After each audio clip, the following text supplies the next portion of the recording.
멈추면 비로소 보이는 것들이라는 책을 지었던 혜민 스님이 있습니다. 이분이 책을 짓고 난 후에 독일의 초청을 받아서 한 달 동안 머물었던 적이 있었답니다. 머물면서 책을 소개하게 되고 북 콘서트를 하게 된 것입니다. 사실은 영광이지 않습니까? 자기가 지은 책을 독일까지 가서 소개하고 한 달 동안 지낼 수 있는 것은 큰 감사거리였을 것입니다. 그런데 이제 문제가 하나 발생했습니다. 그 초청한 그 출판사마다 숙소가 좀 달랐나 봅니다. 어떤 때는 좋은 호텔에서 자고, 어떤 때는 또한 요양원 그 허름한 숙소에 자기의 숙소를 배치했다는 겁니다. 그러면서 이제 불평이 점점 나오기 시작했다라는 것이죠. 이때 이 혜민 스님이 이런 말을 했습니다. 그 자기 불평하는 모습을 보고 지난 주일날 중앙일보에 칼럼을 썼습니다. 불평을 멈추었을 때 오는 깨달음이라고 하는 칼럼을 썼습니다. 그 책의 내용을 여러분에게 그 칼럼을 소개합니다. 자기가 일단 불평을 멈췄답니다. 그리고 그 상황을 받아들였다는 것이죠. 그 다음에는 내가 숙소를 바꿔달라지 못하는 나의 책임도 있다라고 자기의 탓을 하게 되고, 그랬더니 그 요양원 숙소의 장점들이 보이기 시작하더라는 겁니다. 산골에 있다 보니까 조용한 적막감이 있었고, 또 시골이다 보니까 인터넷이 안 되니까 일찍 숙소에서 잠을 들게 되고, 그래서 감사해노라라는 이야기입니다. 저는 이 책을, 이 칼럼을 보면서 이런 생각을 갖게 되었습니다. 한 가지 이상한 점이 있습니다. 자기가 믿는 부처에 대한 이야기가 한마디도 없어요. 이것은 자기 개발입니다. 이걸 인본주의적 감사라고 말하죠. 이걸 도덕주의적인 감사라고 말합니다. 기독교가 말하는 감사는 이런 이유가 아닙니다. 사랑하는 성도 여러분, 우리가 믿고 있는, 우리가 성경 속에서 말하는 감사하라, 기뻐하라, 자족하라, 이런 내용은 이런 자기 개발, 불평을 멈추고 받아들이고 그러면 장점이 보이게 된다, 이런 이야기가 아니었던 겁니다. 기독교가 말하는 감사는 존재적인 감사입니다. 그리고 근원적 감사라고 말하죠. 그리고 우리의 모든 감사의 뿌리는 곡식에 있는 것이 아니라 그걸 주신 하나님께 있는 겁니다. 할렐루야. 이런 차이점이 아주 분명하게 있죠. 오늘 말씀을 바로 그런 관점으로 바라보기를 원합니다. 사도 바울은 이제 3차 전도여행을 마치고 예루살렘에 입성하게 되었습니다. 예루살렘에 갔을 때 유대인들에게 오해와 모함을 받게 되죠. 율법을 지키지 말라 했다라는 오해입니다. 그리고 그에 함께했던 이방 사람 드로미모를 성전에 끌어들였다라는 오해와 모함을 받게 됩니다. 이것 때문에 사도 바울은 흠신 두들겨 맞습니다. 바로 이때 천부장의 도움으로 이제 쇠사슬에 차여서 안토니오 요새로 끌려가는 과정이었습니다. 바로 그때 사도 바울은 자기의 천부장에게, 끌고 가는 천부장에게 간곡하게 정중하게 부탁을 하게 됩니다. 나에게 이 유대 사람들에게 간증할 기회를 달라고 말이죠. 이 천부장의 허락 아래 사도 바울은 높은 계단에 올라가서 간증을 하게 됩니다. 그런데 이 천부장이 알아들을 수 없는 히브리어로 간증을 하게 된 것입니다. 이 간증의 내용은 바로 두 가지였습니다. 첫 번째는 자기가 예수님을 대적했던 사람인데 어떤 과정을 통해서 예수 믿게 되었는지 이걸 간증하게 되고요. 두 번째는 이방 사람들이 복음을 듣게 되는 이방 선교의 정당성에 대해서 바로 간증하게 됩니다. 오늘 성경에 보니까 이때 유대인들의 반응이 나타나게 됩니다. 이 사도 바울을 반드시 죽여야 하리라 라고 결사대가 조직되고요. 두 번째는 사람들이, 유대인들이 갑자기 옷을 막 찢으면서 먼지를 휘날리는 겁니다. 극도의 분노를 표현하게 된 것입니다.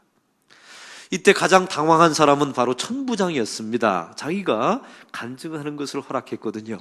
근데 보니까 이게 폭동이 일어날 지경입니다. 그래서 사도 바울을 급히 끌고 쇠사슬에 채운 채로 안티오니아 요새로 끌고 갑니다. 그리고 자기 부하의 백부장에게 이런 명령을 내립니다. 저 유대인들이 어떤 이유 때문에 저렇게 분노하는지 채찍을 때려서 신문하라고 명령하게 됩니다. 이때 백부장은 사도 바울을 두 팔을 번쩍 들어서 가죽끈으로 두 기둥에 묶습니다. 왜냐하면 그래야 채찍질하기에 편리하기 때문에 그렇습니다. 이 당시에 채찍은 폴라그룸이라고 하는 도구였습니다. 이 채찍 끝에 납덩어리가 달려 있었다고 합니다. 그래서 이걸 때리면 살이 찢기게 되고 뼈가 으스러집니다. 그리고 살점이 툭툭 떨어져 나가게 되는 겁니다. 바로 이런 상황 속에서 바로 사도 바울은 그 형을 채찍을 집행하기 전에 다음과 같이 25절에 말합니다. 다 같이 25절을 읽겠습니다. 가죽줄로 바울을 매니 바울이 곁에 서 있는 백부장더러 이르되 너희가 로마 시민된 자를 죄로 정하지 아니하고 채찍질할 수 있느냐 하니, 사도 바울은 자신에게 로마 시민권이 있다는 사실을 말하게 된 것입니다. 이 당시에 로마 시민권은 로마법은 이런 법이 있었습니다. 로마 시민권자를 가진 사람을 판결 없이 채찍을 치는 것은 불법이었습니다. 이걸 하는 사람은 엄중한 책임을 묻게 돼 있습니다. 바로 그때 백부장이 이 말을 듣자마자 얼마나 놀랐겠습니까? 자기의 상사였던 천부장에게 찾아가서 어찌하면 좋겠습니까? 이 사람이 로마 시민이라는데, 이것을 말하게 됩니다. 이때 천부장이 당황한 모습으로 이 현장에 갑자기 나타나게 됩니다. 그리고 이렇게 묻죠. 내가 로마 시민이냐? 사도 바울이 대답합니다. 그러하다 라고 말합니다. 이 당시에 로마 시민은 왼쪽 어깨에서부터 오른쪽 어깨로 쭉 내려오는 토가라고 하는 옷을 착용하고 다녔다 합니다. 근데 보니까 사도 바울은 그런 옷도 입고 있지 않은 거예요. 왜냐하면 1차, 2차, 3차 전도여행을 다니다 보니까 가난하기도 했지만 이게 얼마나 거추장스러운 옷입니까?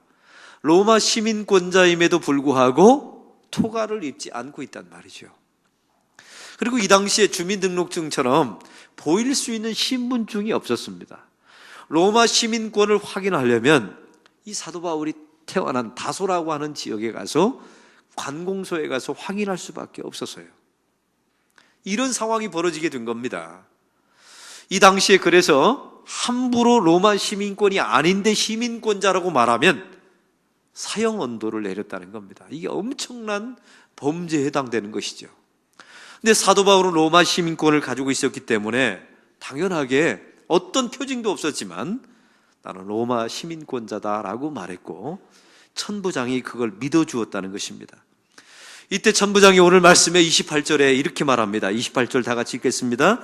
천부장이 대답하되 나는 돈을 많이 돌려 이 시민권을 얻어노라. 바울이 이르되 나는 나면서, 사랑하는 성도 여러분, 오늘 말씀에 보면 사도 바울은 이 당시에 로마 시민권을 취득하게 된 두 가지 경로가 있었답니다. 첫 번째는 7년 동안 군인으로서 열심히 봉사해서 혁력한 공로를 세우면 로마 시민권을 받는 경우가 있었답니다. 두 번째가 중요합니다. 이게 뇌물을 써서 돈을 많이 들여서 로마 시민권을 사낸 거예요. 바로 사도 바울의 아버지가 길리기아 다소에서 이 일을 한 겁니다. 그 아버지는 장사를 해서 돈을 많이 번 부자였습니다. 바로 그때 자기의 아버지가 시민권을 뇌물을 통해서 바로 산 것입니다. 그래서 자기가 태어난 자기 자신도 시민권자가 된 것이죠. 바로 이것을 천부장 앞에서 당당하게 말한 겁니다. 나는 나면서부터 시민권자이다. 아주 당당하게 말했던 것입니다. 이때 천부장이 29절에 이런 반응을 보이게 됩니다. 다 같이 29절을 읽겠습니다.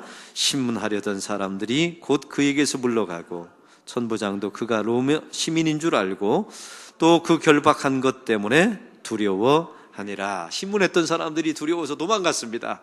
그리고 천부장도 두려워했다라고 말씀하고 있습니다. 왜냐하면 정식 재판 없이 사도 바울을 끌고 왔기 때문에 그렇고, 안토니와 요새에 가두었기 때문에 그렇습니다.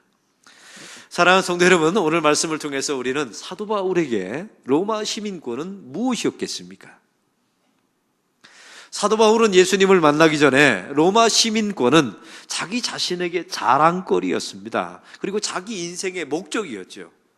이것 때문에 하나님께 감사했던 적도 있을지도 몰라요. 그의 인생의 목적이었습니다. 이와 같은 것이 또 하나 있었지요. 사도 바울에게는 로마 시민권이 있었고, 유대인 중에 유대인, 바리새인 중에 바리새인이었던 혈통의 자랑이 있었습니다. 그리고 가말리알 문화에서 공부했던 석학이었죠. 이 세 가지 자랑거리였고 목적이었고 사람들 앞에 내놓을 수 있는 영광이라고 그는 분명히 생각했을 거예요. 유대인들은 아침에 일어나면 세 가지를 감사했다고 하죠. 하나님, 저는 이방 사람으로 태어나지 않은 걸 감사합니다. 하나님, 저는 노예로 태어나지 않은 걸 감사합니다. 하나님, 저는 여자로 태어나지 않은 걸 감사합니다. 유대 사람들이 세 가지 감사를 했다는 거예요. 이 사도 바울에게 로마 시민권은 바로 그런 자랑이었던 겁니다. 사랑하는 성도 여러분, 저와 여러분에게도 이런 자랑거리가 있지 않습니까? 자녀가 좋은 대학에 들어가거나 또 좋은 데 취직하면 우리의 자랑거리입니다. 여러분이 가지고 있는 아파트나 여러분이 가지고 있는 부와 혹시 직분이 있다면 그런 것들이 우리에게 자랑거리가 되죠. 이게 사람들의 본래 심성입니다. 제 친구가 하나 있는데 미국에 이민을 갔습니다. 그런데 영주권이 안 나오는 겁니다. 여러분, 영주권이 안 나오면 얼마나 미국 사회에서 생활하기가 힘든 줄 아십니까? 의료보험 혜택을 받을 수도 없어요. 학교 등록금도 몇 배나 더 내야 돼요. 신분의 불안정입니다. 언제 쫓겨나갈지 모릅니다. 제 친구가 7년 동안 세차장 일을 하면서, 목사인데도 가서 교회가 안 되니까 세차장 일을 하면서 7년을 버틴 거예요. 이 7년 영주권이 나오기 전에 한국에 나오면 모든 게 물거품 됩니다. 근데 그 7년 안에 자기의 부모님이 돌아가셨어요. 나올 수가 없는 겁니다. 나오면 영원히 영주권을 못 받으니까. 이러다가 7년 만에 영주권을 받았는데 저 인천공항에 도착할 때 그렇게 눈물이 나오더라 합니다. 그러면서 이 자기가 가진 영주권이 그렇게 자랑스럽고 그렇게 기쁨이 되고 감사거리가 되더라 합니다. 그런데 그게 오래 갔을까요? 오래 안 갑니다. 금방 익숙하게 되는 것이죠. 이게 사람들의 본래 모습 아닙니까? 그런데 이 사도 바울은 예수님을 만난 후에 다음과 같이 변화됩니다. 자기 자신의 자랑거리이며 영광이었던 로마 시민권을 더 이상 자랑하지 않습니다. 자기의 목적으로 삼지 않습니다. 더 귀한 천국 시민권을 얻었기 때문입니다. 이걸 빌립보서 3장 8절은 이렇게 말합니다. 예수님을 아는 지식이 가장 고상합니다. 예수님을 위하여 모든 것을 배설물로 여깁니다 라고 말합니다. 이 배설물로 여긴 것 중에 로마 시민권이 들어있는 거예요. 지금까지 자랑이었고 영광이었던 그 로마 시민권이 이제는 자랑거리가 아닌 겁니다. 예수님을 만났더니 이제는 그것이 나의 영광이 아닌 거예요. 사도 바울은 이렇게 말합니다. 배설물이다. 이걸 성경이 곱게 표현했지만 우리 순수한 말로 똥이다라고 말한 겁니다. 왠지 아십니까? 나의 영광이요 자랑거리라고 여겼던 그 로마 시민권을 들여다보니까, 예수님을 믿고 들여다보니까 이게 뇌물을 주고 산 거거든요. 여러분, 우리가 예수를 믿으면 나타나는 첫 번째 특징이 있습니다. 저와 여러분이 그렇게 자랑거리라고 영광이라고 생각했던 세상의 모든 것이 별거 아니라는 사실을 알게 됩니다. 사랑하는 성도 여러분, 이 과정 거치셨나요? 예수 믿고 교회 다니면서 내가 목숨을 걸고 생명을 걸고 나의 목적으로 여기고 나의 자랑거리라고 여기고 지금까지 여러분이 감사해왔던 그 모든 세상의 것들, 그게 직분이든 명예든 자식이든 대학이든 모든 것들, 그게 별거 아니었구나. 이걸 고백하고 경험해 보셨지 않습니까? 혹시 이런 경험이 있다면 여러분은 예수 잘 믿고 있는 겁니다. 혹시 이런 경험이 없다면 다시 한번 생각해 보셔야 돼요. 내가 잘 믿고 있는 것인지. 별거 아니다. 있어도 좋고 없어도 좋다. 여러분, 꼭 있어 봐야 압니까? 예수 믿으면 없어도 압니다. 그 별거 아니라는 것을. 사도 바울은 1차, 2차, 3차 전도 여행 중에 수많은 고충과 어려움을 많이 겪었습니다. 루스드라에서 돌 팔매질을 맞은 적도 있었죠. 그래서 죽은 줄 알고 사람들이 갖다 버립니다. 만약 이때 이상한 점이 있어요. 사람들이 돌을 들어 치려고 할 때 나 로마 시민권자다 라고 말했더라면 그는 안 맞았습니다. 감히 때릴 수가 없지요. 그런데 왜 그는 그 루스드라에서 사람들이 돌을 들어 칠 때 왜 로마 시민권자임을 말하지 않았을까요? 예수님을 만나고 난 후에 더 이상 자랑거리가 아니었던 겁니다. 자기 인생의 목적이 아니었던 거예요. 아니, 완전히 로마 시민권자임을 잊어버리고 산 겁니다. 이게 예수 믿은 사람들에게 나타나는 놀라운 복음적 특징이에요. 그런데 사도 바울은 1차, 2차, 3차 전도여행 중에 딱 2번 로마 시민권이 있다는 사실을 이야기합니다. 사도행전 16장에 보니까 2차 전도여행 중이었습니다. 빌립보에 도착하게 됩니다. 그때 귀신 들려 종쳤던, 귀신 들려서 점을 치었던 여종 하나를 만나게 되어서 그를 고쳐주지 않습니까? 근데 그 뒤에는요, 이 여종을 통해서 돈벌이 했던 주인들이 따로 있었던 겁니다. 그래서 사도 바울을 쳐서 빌립보 감옥에 가둡니다. 바울과 실라가 빌립보 감옥에서 하나님께 찬송하고 기도할 때 하나님께서 옥문을 열어주십니다. 그때 사도 바울은 도망가질 않아요. 아침이 되니까 집정관이 찾아와서 너희들은 방면이다 라고 말하죠. 이때 사도 바울이 그제서야 말합니다. 나는 로마 시민권자이다 라고 말합니다. 이 집정관이 얼마나 놀랐을까요? 그래서 막 부들부들 떨면서 사정하면서 빌립보를 조용히 떠나달라고 부탁하지 않습니까? 바로 이때 사도 바울은 한 가지 깨달은 게 있습니다. 자기 자신이 영광이요 감사요 자기 자신의 자랑거리라고 여겼던 로마 시민권이 예수를 만나고 난 후에 배설물이 되었어요. 똥이 되었어요. 이게 별거 아니라는 사실을 알게 되었습니다. 그런데 하나님의 사역자로 일하면서 그 배설물, 이 죄덩어리였던 로마 시민권, 자기 부모가 뇌물 주고 샀던 그 로마 시민권이 하나님의 복음의 도구가 될 수 있다는 사실을 깨닫게 됩니다. 할렐루야. 이 사도 바울이 거듭난 것은 사도 바울만 예수를 믿고 거듭난 게 아니에요. 이 사도 바울이 가지고 있었던 로마 시민권도 이제 거듭나게 되죠. 그래서 사용하게 된 것입니다. 버렸던 것을 다시 주워들게 됩니다. 이번에 포항에서 지진이 났습니다. 그래서 수능이 일주일 미뤄졌습니다. 이때 당황했던 세 종류의 사람이 있었답니다. 첫 번째는 울릉도에서 배 타고 시험 보러 육지에 나왔던 아이들이 이게 이미 왔는데 시험이 일주일 동안 미뤄진 거예요. 얼마나 당황했겠습니까? 그래서 이 아이들은 돌아가지도 못하고 여관비 내면서 지금 여관에 머물고 있다는 소식을 신문에서 보았습니다. 당황했겠죠. 두 번째 사람들은요, 이게 지필진입니다. 시험 문제를 냈던 사람들이 이제 지금 가택연금돼 있는데 어느 호텔에 갇혀 있는데 이제 내일 시험만 치르면 나오는데 이게 연기되니까 일주일 동안 연금이 연기된 거예요. 그래서 너무 힘들고. 세 번째 종류가 있습니다. 이게 아주 이상한 아이들인데 내일 시험 본다고 교과서를 다 버렸답니다. 이런 아이들은 분명히 공부 잘하는 아이들은 아닐 거예요. 내일 종말론적 인생이죠. 아주 내일 끝이다 해가지고 이 책을 다 버린 거예요. 근데 이게 웬일입니까? 우리나라 역사상 처음으로 수능이 연기돼 버렸어요. 그래서 그걸 쓰레기통에서 찾느라고 온 쓰레기장을 뒤졌다는 이야기를 보았습니다. 그걸 보면서 저는 왜 사도 바울이 떠오릅니까? 이게 배설물이다라고 버렸는데 그래서 다시 주워요. 왜 주웠냐면 이게 복음의 도구와 수단이 될 수 있다는 사실을 깨닫게 된 겁니다.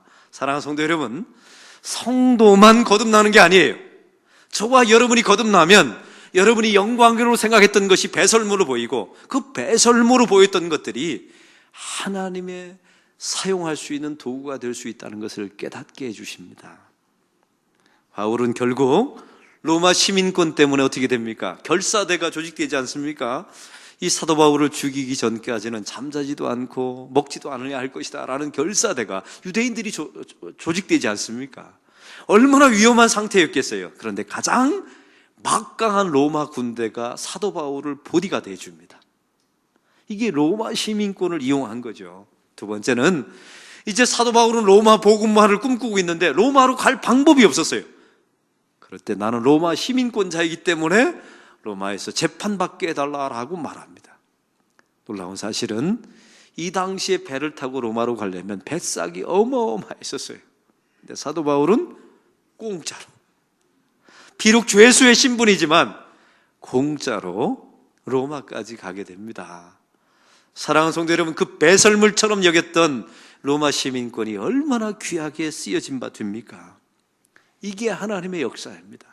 그제서야 사도 바울은 이런 고백이 나오겠죠. 하나님, 참 그때는 영광이라고 생각했던 것이 보니까, 예수 믿고 보니까 배설물처럼 보였습니다. 그런데 나중에 보니까 그게 나도 거듭나고 저 로마 시민권도 거듭나서 하나님의 중요한 도구가 되었군요. 하나님 참 감사합니다. 이제서야 나오게 되는 것입니다. 이게 기독교가 말하는 감사예요. 저는 이와 똑같은 사건이 있다고 생각합니다. 그것은 여러분 성막 안에 들어가면 성소를 지나서 지성소로 들어갑니다. 그 지성소에 들어가면 이게 법궤가 있어요. 이게 상자가 하나 있는데 금으로 싼 법궤입니다. 뚜껑은 시온좌라고 말합니다. 하나님이 임재하시는 장소라고 의미를 가지고 있지요. 그 두 명의 수랍이, 천사의 모양을 가진 수랍이 서로 마주보고 있습니다. 그 상자 안에 들어가 있는 세 가지 물건이 있었어요. 첫 번째는 만나를 담은 항아리입니다. 두 번째는 아론의 쌍난 지팡이입니다. 세 번째는 모세가 시내산에서 받은 2개의 돌판이 들어있습니다. 사랑하는 성도 여러분, 이상하지 않습니까? 이 세 가지를 그냥 지련해 놓으면 되잖아요. 근데 왜 하나님의 언약궤, 법궤 안에 그 어두운 곳에 뚜껑을 닫으면 아무것도 보이지 않은 언약궤 속에 집어넣었을까요? 여기는 이유가 있습니다. 여러분 한번 생각해 보십시오. 만나 항아리 영광입니다. 감사의 조건이었죠. 왜? 이스라엘 백성들이 광야에서 생활할 때 아침마다 내려주었던 하나님의 양식입니다. 나의 자랑거리이며 나의 감사거리입니다. 아론의 쌍난 지팡이, 아론이 드렸던 권위의 상징, 지도력의 상징이지 않습니까? 다른 11지파의 지팡이에는 싹이 나지 않았는데 이 아론의 지팡이에만 싹이 났어요. 지도력을 하나님께서 인정해 주신 것이죠. 자랑이며 영광이며 감사였을 거예요. 십계명 2돌판은 어떻습니까? 이스라엘 백성에게만 주셨던 하나님의 언약의 십계명의 돌판이에요. 그거 보면서 자부심을 가지고 영광이며 감사다라고 말했겠지요. 그런데 그 내면을 한번 들여다보세요.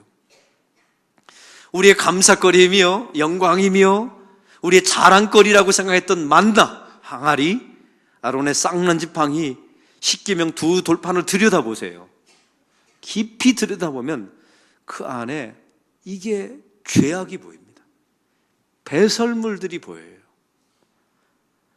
만나 항아리를 먼저 들어보겠습니다. 여러분, 하나님께서 이스라엘 백성들을 광야로 이끌으실 때 백성들이 매일마다 했던 것이 무엇입니까? 불평이었어요. 불평. 만나를 하나님께서 주시자마자 또 고기 안 준다고 불평. 사실은 영광의 상징이기도 하지만 그 내면에 들어가 보면 배설물이 덕지덕지 묻어 있습니다. 아론의 쌍난 지팡이 보십시오. 고라 자손들과 많은 다른 지파가 왜 당신만 지도자냐? 당신의 지파를 통해서만 왜 제사장이 나오냐? 우리도 할 수 있다라고 권위에 도전합니다. 이게 반역한 거예요. 아론의 쌍난 지팡이 겉으로 보기에는 영광이고 겉으로 보면 자랑거리지만 그 내면에 들어가면 이스라엘 백성들의 반역심이 들어가 있는 겁니다. 십계명의 2돌판을 보세요. 하나님의 영광이고 이스라엘 백성들의 자랑거리지만 사실은 첫 번째 돌판을 가지고 내려왔을 때 산 밑에서 이스라엘 백성들은 뭐 했나요? 금 우상 섬기면서 난리 굿을 떨었어요. 그때 그 돌판을 던져서 부셔서 이스라엘 백성들에게 갈아 마시게 하지 않습니까? 그 성막 안에 들어있던 하나님의 2돌판은 두 번째 돌판이었던 거예요. 이스라엘 백성들의 반역, 이스라엘 백성들의 우상 숭배가 그 돌판 안에 배설물로 들어가 있는 거예요. 우리 하나님께서는 그 세 가지를 들고 지성소로 들어오라. 그리고 법궤 안에 가두라라고 말합니다. 그 영광이었던, 나의 감사의 제목이었던 이 모든 것이 들여다보면 배설물, 그 더러운 죄악이 묻어있는 것을 금으로 쌓여있는 하나님의 법궤, 이 하나님의 영광을 상징하거든요. 그 하나님의 영광 안에 가두어 버립니다. 그리고 뚜껑을 닫아버리죠. 깜깜하게 닫아놓고 그 시온자 위에다가, 수랍이 바라보고 있는 그 시온자 위에다가 어린 양의 피를 뿌립니다. 하나님, 이 백성들의 배설물을 씻어주십시오. 이 백성들의 죄악을 씻어주십시오 하고 그 위에다가 어린 양의 피를 붓습니다. 사랑하는 성도 여러분, 그 위에 어떤 일이 일어납니까? 신약에 우리 예수님께서 생명의 만나로 이 땅에 오십니다. 우리 예수님께서 말씀으로 이 땅에 오십니다. 우리 예수님께서 이 땅에 속히 하나님의 계시가 응답되는 아론의 쌍난지팡이, 여러분 아론의 쌍난지팡이는 살구나무였어요. 왜냐하면 이 빨리라고 하는 단어와 살구나무가 같은 말이었거든요. 같은 뜻이었어요. 이 발음으로 말이죠. 하나님의 뜻이 속히 응답하리라. 그래서 살구나무였던 겁니다. 바로 그 속히 임하는 것이 예수 그리스도로 이 땅에 오십니다. 사실은 그 법궤 안에 갇혔던 것은 모세였던 거예요. 그리고 이스라엘 백성이었던 겁니다. 보라, 너희의 모든 인생의 자랑거리이며 너희의 인생의 목적이었던 이 모든 것을 들여다보아라. 얼마나 많은 배설물, 얼마나 많은 죄악이 물들여져 있는지 바라보아라. 그리고 하나님의 영광 안에 그것을 가두어라. 그리고 그 위에 시온자를 덮고 하나님의 어린 양의 대속의 피를 뿌려라. 그러면 그것이 사해지고 그것이 다시 꺼내어져서 이 땅에 하나님의 사역의 도구로 쓰임받게 될 것이다. 주께서 말씀하고 싶었던 것입니다. 사랑하는 성도 여러분, 이 과정을 보면 바울의 인생과 비슷하지 않습니까? 정통 유대인으로서, 로마 시민권자로서, 그런 가말리엘 문화로서 얼마나 자부심과 자랑거리가 있었겠습니까? 자기 인생의 목적이 그거였어요. 근데 예수님을 만난 순간에 배설물이 됩니다. 그때 주님께서 그 배설물과 같은 사도 바울을 다메스커스에서 어둠에 가두어 버리십니다. 눈을 멀게 하셔서 그를 어둠에 가려버리게 하시죠. 그리고 하나님의 영광과 그의 인생의 시온자 위에다가 주님께서 예수님의 십자가의 피를 뿌리십니다. 그리고 그를 대속해 주십니다. 그리고 다시 그를 꺼내어서 사도 바울로 하나님의 선교의 도구로 사용하시죠. 로마 시민권도 마찬가지입니다. 그의 인생의 보람이었고 자기 가문의 자랑이었고 목적이었어요. 근데 예수님을 만나는 순간에 별거 아니구나. 이게 내 인생을 걸만한 것이 아니구나. 이걸 하나하나 깨닫게 됩니다. 그리고 배설물로 여겼죠. 근데 그곳에 하나님의 영광이 감싸고 예수 그리스도를 만난 순간에 사도 바울만 거듭난 것이 아니라 로마 시민권도 거듭나서 다시 버렸던 것을 꺼내어서 사도 바울은 선교의 도구로 로마 시민권을 사용합니다. 그제서야 감사가 나오는 겁니다. 하나님, 이래서 이거 주셨군요. 과정은 죄악된 과정이지만 이럴 때 써먹으라고 하나님이 주셨군요. 그래서 공짜로 배를 타고 로마에 들어가고 로마 군인들의 호의를 받으면서 로마에 들어가서 복음을 증거하는 사도 바울이 됩니다. 사랑하는 성도 여러분, 여러분의 인생 가운데 여러분의 자랑거리가 있었죠? 나는 이런 사업을 하고 있고 나는 이런 직업을 가지고 있고 내 자식은 이런 게 있고, 이런 자랑거리들이 예수님을 만나면 별거 아닌 것으로 보여야 합니다. 이게 목적을, 내 인생 목적을 삶을 만한 것이 아니구나. 이걸 깨달으셔야 돼요. 그 대신 그 배설물처럼 여겼던, 여러분이 버렸던 것을 하나님이 주어다가 하나님의 영광 안에 가두실 겁니다. 그리고 예수 그리스도의 십자가의 대속으로 여러분만 거듭나게 하시는 것이 아니라 여러분이 버렸던 그것 또한 거듭나게 하실 거예요. 그래서 그걸 다시 집어들어서 이제는 주의 선교의 도구, 복음의 도구, 하나님의 사역의 도구로 사용하실 줄로 믿습니다. 그럴 때 우리가 주님 앞에 하나님 참 감사합니다, 이 말이 나오게 되는 거예요. 이런 감사, 혜민 스님이 말하는 감사와 너무 다르죠. 기독교는 차원이 달라요. 전혀 다른, 아예 시도조차. 그래서 예민 스님은 마지막 결론이 뭔지 아십니까? 상황에 끌려다니지 말고 내가 주인이 되라. 그러면 감사하게 될 것이다. 결국은 자기 자신을 우상숭배로 만들어놔요. 성경은 그렇게 말씀하고 있지 않습니다. 우리가 자랑거리로 여겼던 것을 하나님께서 우리를 그것을 배설물로 만들어 보시겠답니다. 그 다음으로 끝나는 게 아니에요.